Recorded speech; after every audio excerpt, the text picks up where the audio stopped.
My name is Ivan, and at 32 years old, I had spent 6 years saving for my dream home. $45,000 sat in my account, representing countless overtime shifts and saying no to vacations. Then one day, it vanished. My sister Mia had emptied my account for a luxury BMW. When I confronted my parents, expecting justice, their response left me speechless. "You can just save again. She needs this more." They had no idea that fund was secretly connected to their own finances. Before I start this story, let me know where you're watching from in the comments. Hit that like button and subscribe if you've ever had family betray your trust. Trust me, you'll want to see how this ends. Growing up, I always felt like I lived in Mia's shadow. She was 3 years younger, but somehow always seemed to be the center of our family's universe. Our childhood home in suburban Michigan was filled with photos of Mia's dance recitals, soccer trophies, and school awards. My achievements were acknowledged with a quick "good job" before the conversation inevitably turned back to my sister. The pattern of favoritism was clear from our earliest memories. When we were kids, Mia would get brand new clothes for each school year, while I wore hand-me-downs from our cousins. My parents claimed it was because girls need more options, but even then, I recognized the disparity for what it was. I still remember the sting of looking out at empty seats during my high school debate championship. My parents had promised to be there, but Mia had a minor dance showcase the same evening. They didn't even call to tell me they weren't coming. I found out when I saw the photos of them beaming beside Mia in her costume on our living room mantel the next day. "We figured you would understand," my mother said when I confronted her. Mia really needed our support. The message was consistent throughout my childhood. Mia's needs always came first. My father would drop everything to drive her to last-minute social events, while I had to arrange my own transportation to school activities weeks in advance. My mother would stay up all night helping Mia with school projects, while telling me to figure things out on my own because I was the smart one. This dynamic forced me to become self-reliant from an early age. While my sister learned that her problems would always be solved by our parents, I learned that I could only count on myself. In a way, I'm grateful for this lesson. Harsh as it was, it shaped me into someone who takes responsibility for his own life. When it came time for college, I worked 2 jobs to pay my tuition at the state university, where I studied finance. Meanwhile, my parents paid full tuition for Mia at an expensive private arts college. She dropped out after 3 semesters, claiming it wasn't the right environment for her creativity. My parents consoled her for weeks, and never once mentioned the tens of thousands of dollars wasted. After graduation, I secured a job at an accounting firm, while Mia bounced between various passion projects. She tried starting a handmade jewelry business, then a photography studio, then declared herself a lifestyle influencer. Each venture began with enthusiastic financial support from our parents, and ended when Mia lost interest, usually within months. The pattern continued into our 20s. Mia would regularly max out credit cards on clothes and vacations, then cry to our parents about her financial stress. They would bail her out, again and again. When I suggested they were enabling her, my father exploded. "You just don't understand how sensitive your sister is. Money troubles affect her mental health." Meanwhile, I lived frugally in a small apartment, building my savings and planning for the future. My dream was to own a home in Lakeview Heights, a peaceful neighborhood with tree-lined streets and a strong sense of community. I had my eye on the craftsman-style houses with wide front porches, where I could imagine sitting in the evenings, greeting neighbors as they walked by. Homeownership represented more than just a financial milestone to me. It was proof that I could provide for myself what my parents had never given me: stability and security on my own terms. Every time I transferred money to my house fund, I felt a sense of pride, knowing I was building my future with my own hands. What I didn't know was that the account structure my parents had helped set up when I was 18 had created an unusual link between my savings account and their finances. The accounts had been opened as part of a family banking package, which I had never thought to question or change as I grew older. This seemingly minor detail would ultimately change everything. The discovery happened on a routine Friday evening. After getting paid, I usually checked my accounts to update my budget spreadsheet and make my regular house fund deposit. But that night, when I logged in, I froze in disbelief. My savings account balance read $512. Just yesterday, it had contained $45,000. My heart started racing as I scrolled through recent transactions. There it was, a single withdrawal of $44,488 made that very morning. I immediately called the bank's 24-hour service line. "I need to report unauthorized activity on my account," I told the representative, my voice shaking. After verifying my identity, the customer service agent pulled up the details. "Sir, that withdrawal was made in person at our Oak Street branch. The individual used proper ID and knew all your security information." "That's impossible," I insisted. "I was at work all day and I certainly didn't withdraw my entire savings." She paused before continuing. "The withdrawal was made by Mia Petrov. She's listed as an authorized user on the account." My stomach dropped. Mia? I had never added her to my account. How was this possible? "There must be a mistake," I said. "Can you check again? I'm looking at the signature card right now, sir. Both you and Mia Petrov are listed as account holders, with authorization dated back to when the account was opened 6 years ago." I thanked the representative and hung up, my mind racing. 6 years ago, my parents had helped me set up my accounts when I got my first professional job. Had they added Mia without telling me? I scrolled through my contacts and called my sister. No answer. I tried again. Straight to voicemail. I grabbed my keys and drove to her apartment across town. When I pulled into the visitor parking space, I immediately spotted it. A brand new white BMW convertible with temporary tags, parked in Mia's reserved spot. The price tag for that model started around $45,000. I pounded on her door until she answered, wearing new designer clothes and looking annoyed at the interruption. "What do you want, Ivan?" "I'm in the middle of recording content."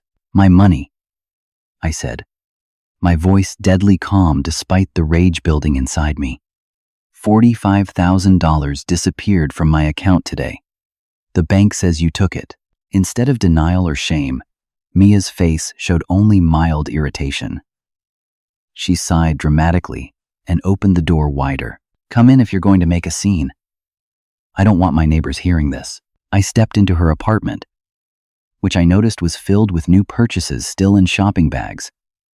Designer clothes, electronics, and luxury beauty products were scattered across every surface. "Explain," I demanded. Mia rolled her eyes as she flopped onto her couch. "It's not a big deal. Mom and Dad said I could use it. I needed the car for my social media career. How am I supposed to be a luxury lifestyle influencer without the right image?" "You stole my house down payment for a car? For your social media image?" I couldn't believe what I was hearing. She shrugged. "You can just save it again. It's not like you have any real expenses. I need this car to take my career to the next level. My followers expect a certain lifestyle." "Your followers? You have less than 3,000 people following you. Quality over quantity," she snapped. "Anyway, Mom and Dad already said it was fine. They told me you'd understand once you calmed down." I was speechless. My parents knew? They had approved this? "Give me the money back, Mia. Now," she laughed. "I can't.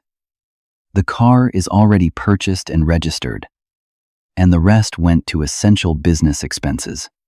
She gestured at the shopping bags around the room. I left before I said something I couldn't take back. The drive home was a blur of betrayal and disbelief. My sister had stolen 6 years of my life, and somehow believed she was entitled to it. Worse, my parents had apparently sanctioned the theft. That night, I couldn't sleep. I lay awake staring at the ceiling, my mind cycling through the same thoughts. How could they do this to me? What gave them the right to decide my savings were less important than Mia's whims? Every time I closed my eyes, I saw the casual dismissal on my sister's face, as if my years of sacrifice meant nothing. By morning, my shock had hardened into resolve. My chest felt tight with anxiety, and my head pounded from lack of sleep. But I was determined to confront my parents directly. I gathered all my bank statements, including the withdrawal slip with Mia's signature and the account opening documents. I needed evidence of what had happened, though I still couldn't believe my parents would knowingly allow Mia to steal from me. Sunday dinner at my parents' suburban home had been a monthly tradition since I moved out. Despite the years of favoritism, I maintained the relationship out of some stubborn hope that things might eventually change. This Sunday, I arrived with my folder of bank statements and a knot in my stomach. Their house looked the same as always, meticulously maintained with a manicured lawn and seasonal decorations. Inside, family photos lined the hallway, the majority featuring Mia at various ages. I had to look closely to spot the few that included me. My mother greeted me with her usual distracted kiss on the cheek before returning to the kitchen. My father barely looked up from his tablet, where he was presumably checking sports scores. The familiar scene of their half-hearted acknowledgement of my presence only strengthened my resolve. "Is Mia coming?" I asked, setting my folder on the dining room table. "No, she has a sponsorship meeting with some makeup brand," my mother called from the kitchen. "She's really making progress with her influencer career." I took a deep breath. That's actually what I wanted to talk to you both about. Something in my tone must have caught their attention. My father finally set down his tablet, and my mother appeared in the doorway, wiping her hands on a kitchen towel. "What's going on?" my father asked. "Mia emptied my savings account on Friday," I said, opening the folder. $45,000. She bought a BMW and designer clothes with my house down payment. I spread the bank statements across the table, pointing to the withdrawal. "She says you gave her permission to take my money. Please tell me that's not true." The silence that followed confirmed my worst fears before they even spoke. "Ivan," my mother began, her tone unnervingly calm, "your sister needs that car for her career. Her old Honda was embarrassing her at influencer events." I stared at her in disbelief. "So, you did know about this?" My father cleared his throat. "We discussed it as a family." "No," I corrected him. "You discussed it without me, about my money. Don't be so dramatic." My mother said, "You can just save again. You're good with money, and you have that stable accounting job. Mia needs this opportunity now, while she's building her brand." The casual dismissal of 6 years of my life felt like a physical blow. That was my house down payment. I've been saving for 6 years. My father's face hardened. "Why do you always have to make such a big deal out of everything? Your sister has a chance at real success here. These sponsorships could set her up for life." "What about my life?" I demanded. "What about the home I've been working toward for years? Houses will always be there." My mother waved dismissively. "Mia's window of opportunity won't." I took another approach. How exactly was she able to withdraw from my account? I never added her as an authorized user. My parents exchanged a glance, and my father shifted uncomfortably. "When we helped you set up the account after college, we added Mia as well. It seemed practical to keep family finances connected. You added her to my personal savings account without telling me?" The betrayal kept deepening. "We added both of you to all the family accounts," my mother explained, as if this made it better. "You're listed on our accounts too. It's just never come up before. So you gave Mia permission to take my money without even consulting me." "She came to us very upset about her career stalling," my mother said. "When she explained how much difference the right car would make for her image, we agreed she could use some of your savings. We knew you'd be upset initially, but thought you'd understand once you saw how important this is for her future." "Some of my savings?" I echoed. "She took all of it. Every penny." "Well," my father looked uncomfortable. "She needed enough for the car. And then there were some essential business expenses. She's shopping at Gucci and Prada. How is that a business expense? My mother's expression hardened. I don't appreciate your tone, Ivan. Your sister is trying to build a brand. That requires investment in her appearance. I couldn't believe what I was hearing. So my 6 years of saving, my dream of buying a home, means nothing compared to Mia's social media fantasies? It's not a fantasy. My father's voice rose. She already has brand interest. This could be huge for her. And what about me? What about what I've worked for? My mother sighed, as if I was being particularly slow to understand. You've always been the responsible one, Ivan. The stable one. Mia needs more support to find her path. In that moment, I saw with perfect clarity the dynamic that had shaped my entire life. No matter what Mia did, no matter how irresponsible or selfish, my parents would justify and enable it. And no matter what I achieved through hard work and sacrifice, it would always be less important than Mia's whims. I want my money back, I said firmly. That's not going to happen, my father stated. The car is purchased. The money is spent. You need to accept that and move on. Actually, my mother added, looking thoughtful, since you're so concerned about finances, maybe you could help Mia with her car insurance? It's quite expensive for the BMW. And with your good job. I stood up so abruptly my chair tipped over backward. You want me to pay the insurance on the car she bought with my stolen money? There's no need for that kind of language, my father warned. Nobody stole anything. We're family. And family helps each other. Family helps each other? I repeated, my voice rising. When have you ever helped me? When have you ever put my needs first? Even once. We put a roof over your head and food in your mouth for 18 years, my father shouted, standing to face me. And this is the thanks we get? This selfish attitude? Selfish? I'm selfish for wanting to keep my own money that I earned? My mother stepped between us. That's enough. Ivan, you need to calm down and think about someone besides yourself for once. Your sister is finally finding her purpose, and we need to support her. I gathered my bank statements with shaking hands and shoved them back into the folder. I'm done. I'm done being the responsible one who gets taken advantage of. I'm done with this entire dynamic. You're overreacting, my father said dismissively. Take some time to cool off, and we can discuss this again when you're thinking more clearly. There's nothing to discuss, I said, heading for the door. You've made your position perfectly clear. Mia's wants will always matter more than my needs. Don't walk out that door, my father warned. If you leave now, don't expect things to go back to normal next time. I paused with my hand on the doorknob, a lifetime of conditioning nearly making me turn back and apologize for standing up for myself. But the weight of the empty bank statements in my hand strengthened my resolve. Normal was never good enough, I said, and walked out. The drive home was both terrible and clarifying. Through my windshield, the world looked exactly the same as it had that morning. But everything had changed. The family I had desperately tried to please for 32 years had betrayed me in the most fundamental way possible, and they expected me to simply accept it, as I had accepted every other injustice throughout my life. But this time would be different.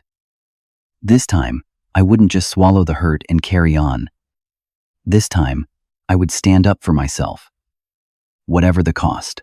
The week after the confrontation with my parents, I called in sick to work for the first time in my professional career. I couldn't face pretending everything was normal while my life was collapsing around me. Instead, I spent days in my apartment with the blinds drawn, alternating between numb disbelief and crushing anxiety. Every time my phone buzzed with a text from my mother acting as if nothing had happened, or a social media notification showing Mia posing with her new car, I felt physically ill. My appetite disappeared. Sleep became impossible.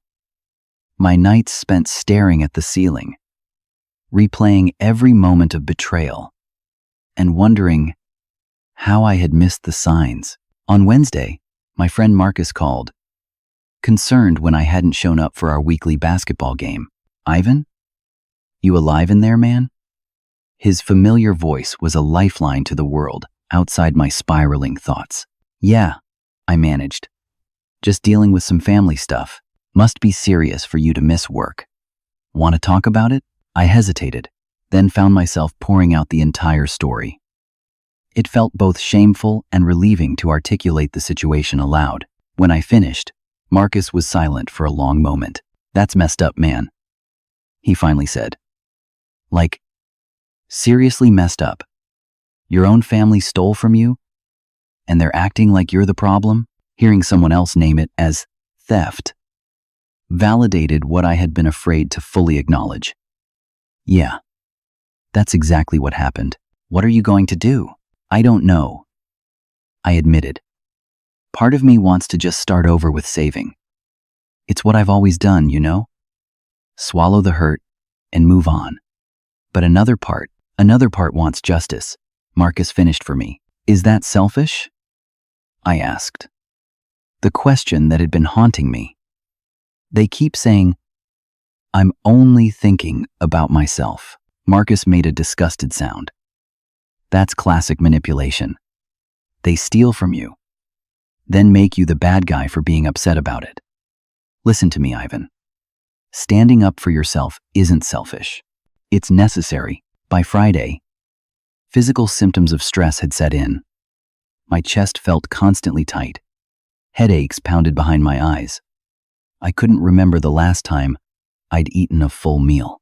I forced myself to shower and change clothes, then drove to visit my aunt, Rebecca, my mother's sister, who had always seemed more clear-eyed about our family dynamics. Aunt Rebecca listened without interrupting as I explained what had happened, her expression growing increasingly troubled. "I wish I could say I'm surprised," she said when I finished. "Your parents have always had a blind spot when it comes to Mia. I've tried to talk to your mother about it over the years, but she gets defensive. What should I do, Aunt Rebecca? They're acting like I'm overreacting by being upset about this." She reached across the table and squeezed my hand. "Ivan, what they allowed Mia to do was wrong. Morally and probably legally wrong. You have every right to be devastated, and you have every right to take action.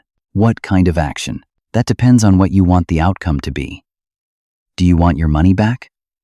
Do you want them to acknowledge the harm they've done? Or do you just want to move on with your life without them in it?" I hadn't considered these as separate options. "I don't know. All of the above, I guess." "Well, you probably can't have all three," she said gently. "If you push for the money, the relationship might be beyond repair. If you want acknowledgement, you might have to give up on getting the money back. These are hard choices, and only you can make them." That evening, I tried calling my parents again, hoping that a few days of reflection might have changed their perspective. I was immediately disappointed. "Ivan, we're not discussing this again," my father said firmly. "The decision has been made. Mia needs our support right now. And frankly, your attitude is just adding stress to an already difficult situation." "My attitude?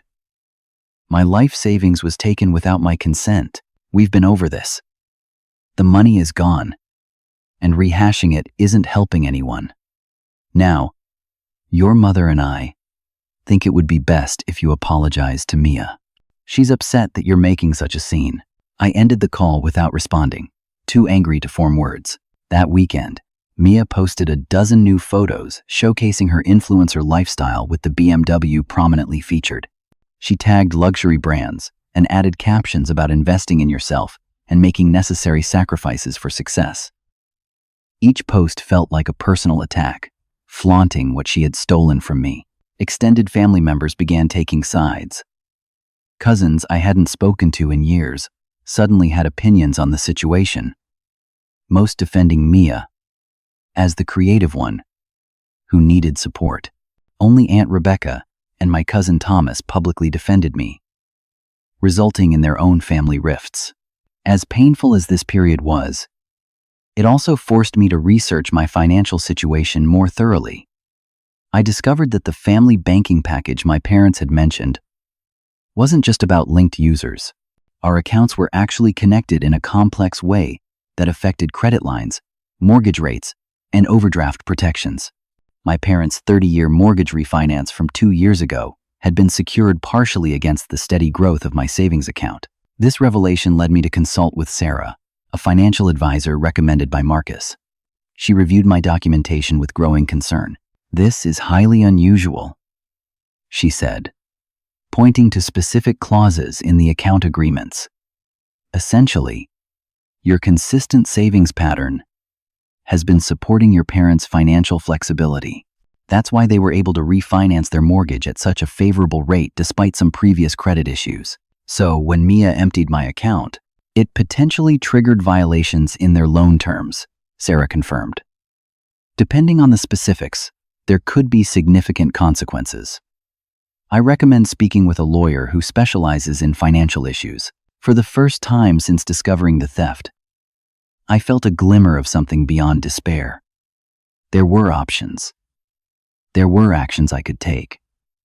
I wasn't powerless in this situation. That night, I pulled out a notepad and began sketching out a plan. The path forward wasn't about revenge, but about justice and establishing the boundaries that had been missing my entire life. By the time I finally fell asleep, I had the framework of a strategy that would either restore what was taken from me or force my family to confront the consequences of their actions. Jennifer Adams, the financial lawyer recommended by Sarah, had an office in a sleek downtown building that exuded competence and success. As I explained my situation, she took detailed notes, occasionally asking clarifying questions. Her professional demeanor was reassuring after weeks of being told my concerns were overreactions. "Based on what you've shared," she said when I finished, "there are several clear legal issues here. First, unauthorized access to your funds, even by a co-account holder, can constitute fraud when the amounts are this significant and used for personal gain rather than shared expenses." Even though her name was on the account? Yes. Being an authorized user doesn't grant unlimited rights to empty an account, particularly one clearly designated for specific savings goals. Second, there's the matter of how your accounts were structured, without your full knowledge or consent. She pulled up the documentation I had provided. This family banking package created mutual obligations and benefits that weren't fully disclosed to you. Your parents' mortgage refinancing 2 years ago was approved partially based on the strength of your savings history. The bank considered your consistent deposits as a form of additional security. So when my sister emptied the account, it potentially triggered default conditions in their mortgage agreement, Jennifer confirmed. Banks take a sudden emptying of linked security accounts very seriously. "What are my options?" I asked. "You have several. We could file a police report for theft, though that's the most aggressive approach and would certainly damage family relationships permanently. We could file a civil suit against your sister and potentially your parents. Or we could work through the bank's fraud department to contest the withdrawal and let the bank's processes handle the consequences." I considered these options carefully. What would the bank process look like? You'd file a formal dispute of the withdrawal, providing evidence that while Mia had technical access, she didn't have your permission to remove the funds. The bank would investigate, likely freeze related accounts during the process, and make a determination. If they find in your favor, they would attempt to recover the funds, which could involve repossession of assets purchased with the disputed money. And what would this mean for my parents' mortgage? Jennifer's expression turned serious. That depends on how their lender responds to the situation. At minimum, they would likely face a review of their loan terms. Worst case, they could face accelerated payment demands or even foreclosure proceedings if they're unable to provide alternative security for the loan. The potential consequences were more serious than I had imagined. Part of me wanted to back away from the whole situation, rather than risk such severe outcomes for my family. But another part remembered my parents' dismissive attitudes, their lifetime of putting Mia's desires above my needs, and their expectation that I would simply accept this latest and greatest injustice. I need time to think about this, I told Jennifer. Of course. This is a significant decision. But I should note that there are time limitations on fraud claims. The longer you wait, the more difficult recovery becomes. That evening, I received a text from my mother. Family dinner this Sunday. We need to discuss your behavior. Mia will be there and expects an apology. The audacity was almost impressive. I texted back that I would attend, not mentioning the consultations with financial professionals or my growing understanding of the legal implications. Sunday arrived, and I entered my parents' house with a calm I hadn't felt in weeks. Knowledge had replaced some of my raw emotion, giving me clarity about what was at stake and what options were available to me. Mia was already there, scrolling through her phone on the couch. She barely looked up when I entered. Oh, hey. Did you bring the insurance information Mom asked about? I ignored the question and sat across from her. My parents emerged from the kitchen, my father's expression stern, my mother's concerned but determined. Ivan, my father began without preamble. This situation has gone on long enough. Your attitude is hurting this family. We need to move forward. I agree, I said simply. My mother looked relieved. Good. Then you understand that what's done is done. And we need to support each other now. What exactly does support mean in this context? I asked. Well, for starters, Mia needs help with the insurance payments for the new car. The premium is quite high because of the vehicle value. Mia finally looked up from her phone. Yeah, it's like $800 a month. Crazy, right? But worth it for the brand partnership opportunities. You want me to pay the insurance on the car that was purchased with my stolen money? I kept my voice level. Though it took considerable effort, my father's face darkened. We've been through this. Nobody stole anything. Family resources were reallocated based on current needs. Family resources, I repeated. Is that what you call my personal savings account that I built over 6 years? Everything this family has, we have together, my mother insisted. That's how families work. Interesting perspective. Does that mean the BMW belongs to all of us? Can I drive it tomorrow? Mia clutched her keys protectively. What? No. It's essential for my business. You wouldn't understand how to use it properly for content creation. So your things are yours alone, but my money belongs to everyone? My father cut in. Enough. Ivan. We invited you here to resolve this situation, not argue semantics. Are you going to help with the insurance or not? I looked around at their faces, all expecting me to give in as I always had, to sacrifice my needs for Mia's wants, to be the responsible one who could be endlessly taken advantage of. I'm afraid I can't commit to that right now, I said carefully. I'm still addressing the financial impact of losing my house down payment. Oh my God. Mia rolled her eyes dramatically. Are you still on about that? Just save up again. It's not like you have an exciting life to spend money on anyway. The casual cruelty of her statement hung in the air. My parents, rather than correcting her, looked at me expectantly, waiting for my concession. I should go, I said, standing up. I have some financial matters to address tomorrow morning. Ivan, my mother's voice took on a warning tone. Don't do anything rash. Remember that family comes first. I looked at her for a long moment. I couldn't agree more. Family should come first. I'm just not sure we agree on what that means in practice. As I left, I heard Mia asking if they could still count on me for the insurance money. I didn't hear my parents' response, but their silence as I walked out told me everything about their priorities. That night, I finalized my preparations.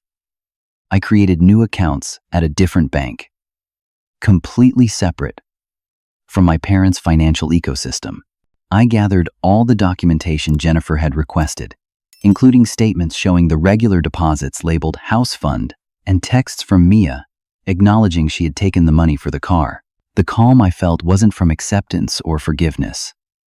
It was the tranquility of finally seeing my situation clearly and choosing to act rather than simply react. For the first time in my life, I was putting myself first, not out of selfishness, but out of necessary self-preservation. Monday morning dawned clear and crisp. I had requested a personal day from work, the second in my career. The first had been to recover from the shock of betrayal. This one was to take decisive action. I arrived at my bank when they opened at 9 o'clock, asking to speak with the branch manager. Robert Thompson was a serious man in his 50s who listened attentively as I explained the situation, his expression growing increasingly concerned. "Let me understand correctly," he said when I finished. "Your sister withdrew your entire savings without your knowledge or consent and purchased a vehicle with the funds?" "Yes.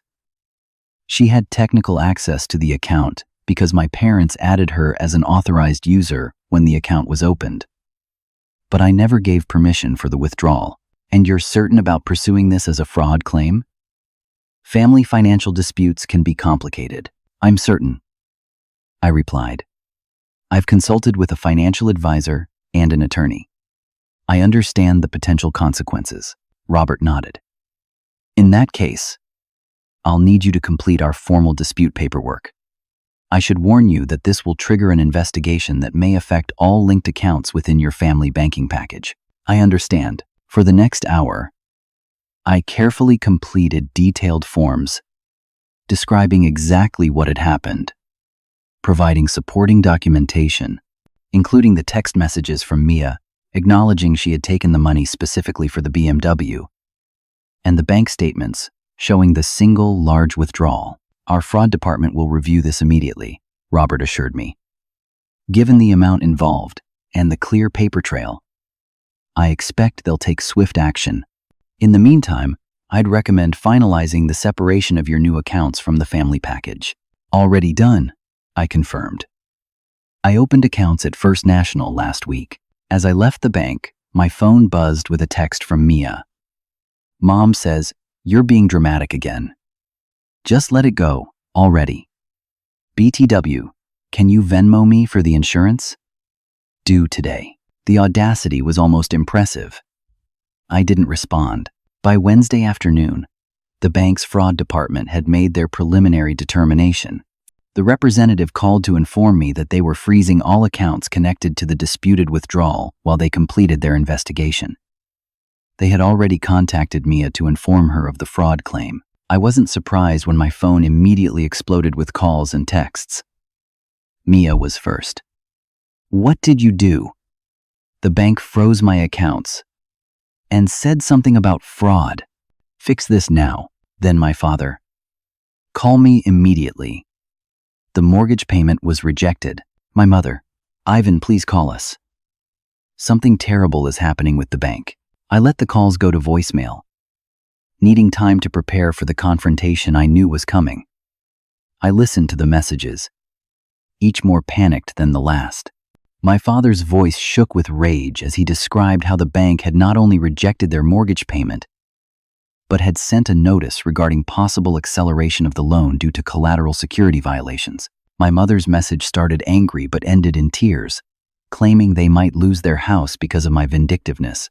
Mia left a stream of increasingly hysterical voicemails about the bank contacting the car dealership regarding the source of funds for her purchase. Finally, I texted them all. "I'm addressing the unauthorized withdrawal of my house down payment funds. The bank is following standard procedures for fraud claims. I'll be available to discuss this tomorrow evening at 7 p.m. at my apartment." The responses were immediate and furious, demanding I fix everything immediately, threatening legal action against me, claiming I was destroying the family. I turned off my phone and tried to prepare myself mentally and emotionally for what would come next. The following evening, my doorbell rang precisely at 7. All three of them stood in the hallway, their expressions a mixture of rage, panic, and disbelief.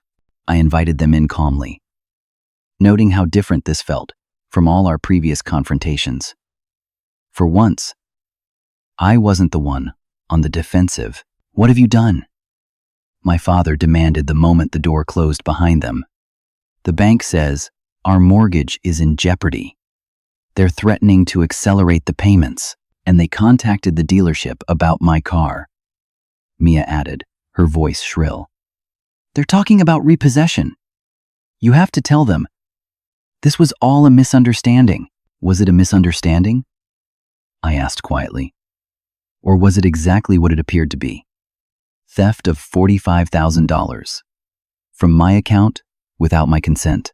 "We've been over this," my mother said, her voice tight with stress.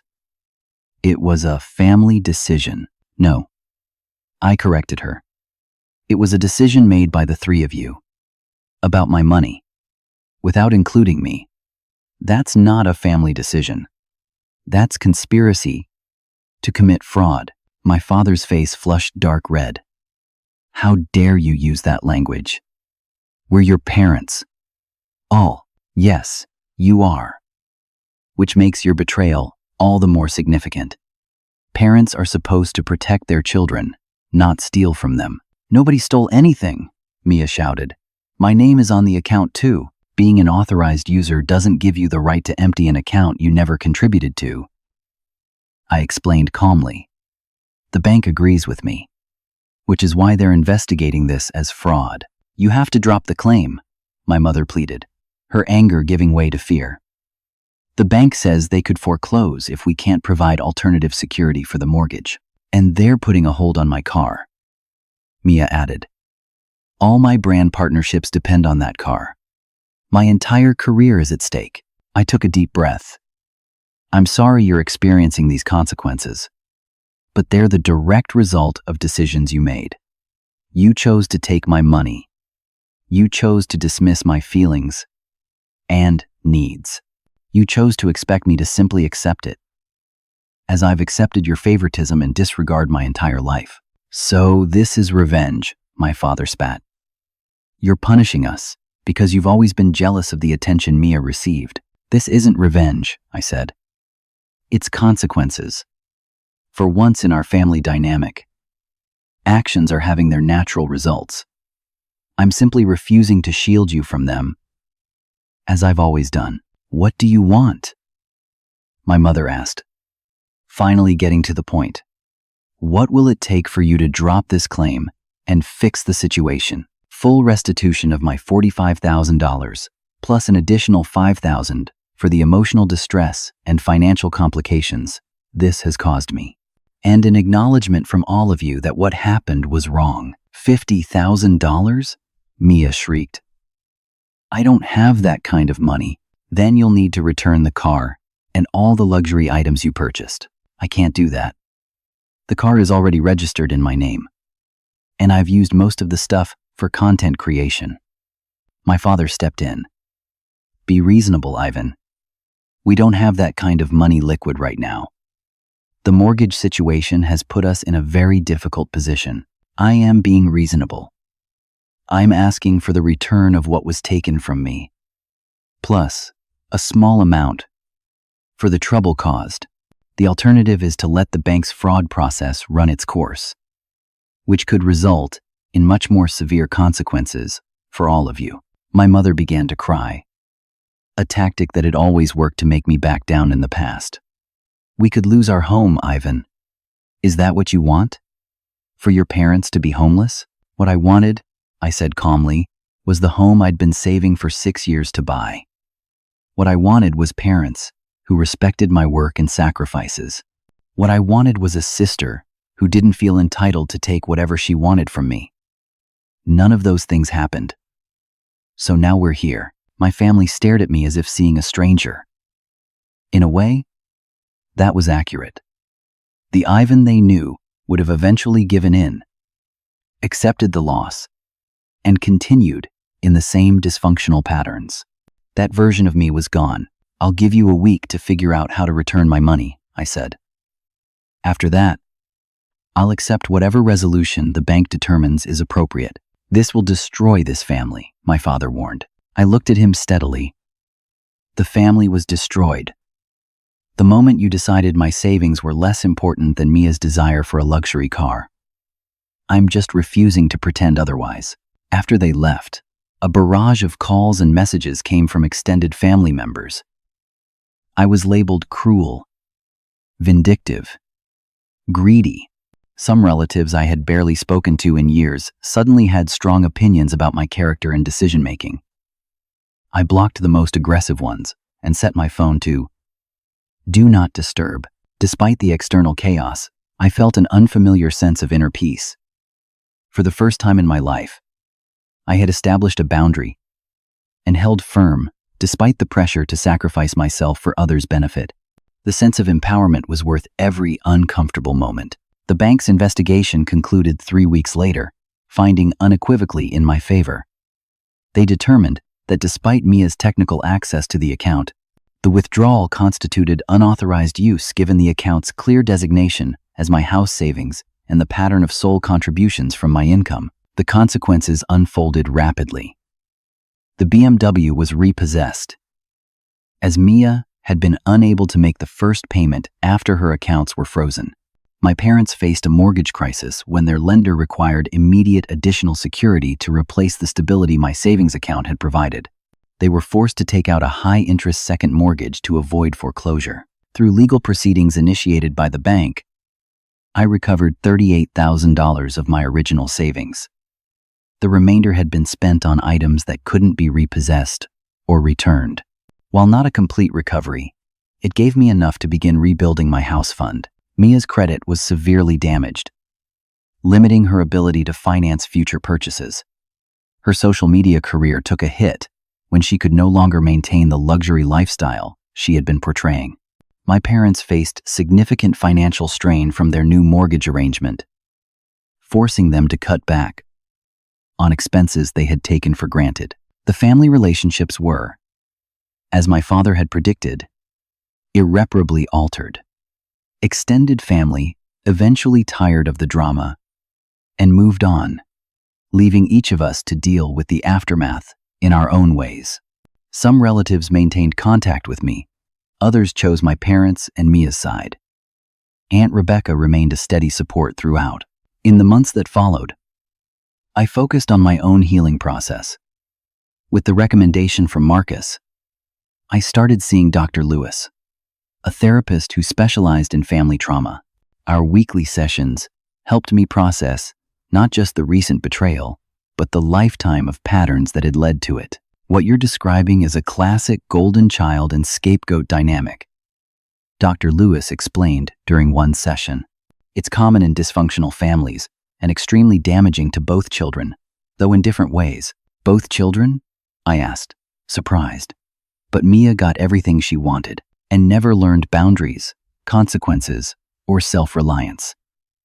She was denied the opportunity to develop healthy coping mechanisms and a realistic sense of her place in the world.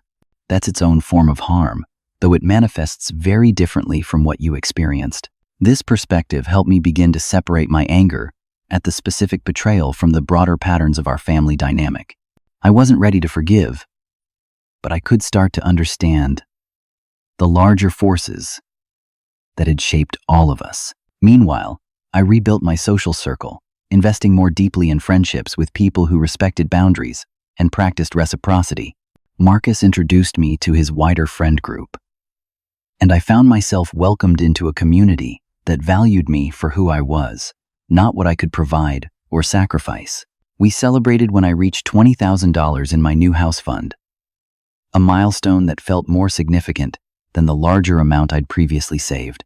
This money represented not just financial discipline, but emotional growth and self-respect. The legal and financial aftermath continued for over a year. My parents attempted several times to re-establish contact on their terms, always with some practical need as the ostensible reason. Each time, I maintained my boundaries, willing to engage only if there was acknowledgement of the harm done and respect for my autonomy going forward. They weren't ready to offer either. Mia's approach was different but equally problematic. After the initial fury passed, she attempted to reframe herself as the victim, posting vague social media content about family betrayal and learning who really supports you in hard times. When that generated insufficient sympathy, She tried direct reconciliation, offering a half-hearted apology coupled with requests for loans to get back on her feet. I declined, explaining that trust would need to be rebuilt slowly through consistent actions before financial entanglements could be considered. She interpreted this reasonable boundary as further evidence of my cruelty and inability to forgive. 2 years after the initial incident, I achieved my goal. With my recovered funds, continued savings, and a promotion at work, I purchased a modest home in a neighborhood adjacent to my original dream location. It wasn't the exact house I had imagined, but standing in the empty living room with the keys in my hand felt like a victory beyond measure. That night, sitting on the floor of my new home with takeout dinner and a bottle of champagne, I felt a sense of peace I hadn't experienced since childhood. The house represented more than shelter. It was tangible proof that I could recover from betrayal, stand firm in my worth, and create a life aligned with my values. In the years that followed, I maintained limited contact with my family, always on my terms, and with clear boundaries. My parents eventually acknowledged, in their limited way, that mistakes were made, though they never fully accepted responsibility for their role in the betrayal. Mia's life continued to be characterized by short-term thinking and external validation seeking, with periodic financial crises that our parents struggled to address without my stability to rely on. I focused on building my chosen family of friends, who demonstrated through consistent actions that they valued my well-being. I advanced in my career, developed new interests, and gradually healed the wounds of betrayal. Therapy helped me understand that while I couldn't change my past or my family of origin, I could create a future based on mutual respect and healthy boundaries. The most profound lesson from this painful chapter was learning to value myself enough to expect basic respect and fairness from others, even those who claim to love me. Standing up for myself wasn't selfish or vindictive, as my family had framed it, but an essential act of self-preservation and growth. 5 years later, hosting a housewarming party in my newly renovated home, surrounded by friends who genuinely celebrated my success, I realized how far I had come. The betrayal that had once seemed like the end of my world had instead been the beginning of a more authentic life, built on my own terms. The painful truth is that sometimes the family we're born into isn't capable of providing the support and respect we deserve. The healing truth is that we can create connections that do honor our worth and build a life that reflects our values rather than others' expectations. Have you ever had to stand up to family members who took advantage of your generosity? What boundaries did you set to protect yourself? Share your story in the comments below. If this resonated with you, please like and subscribe to hear more real-life experiences. And remember, standing up for yourself isn't selfish. It's necessary for your well-being. Thank you for listening to my story, and I hope it helps you honor your own worth in challenging relationships.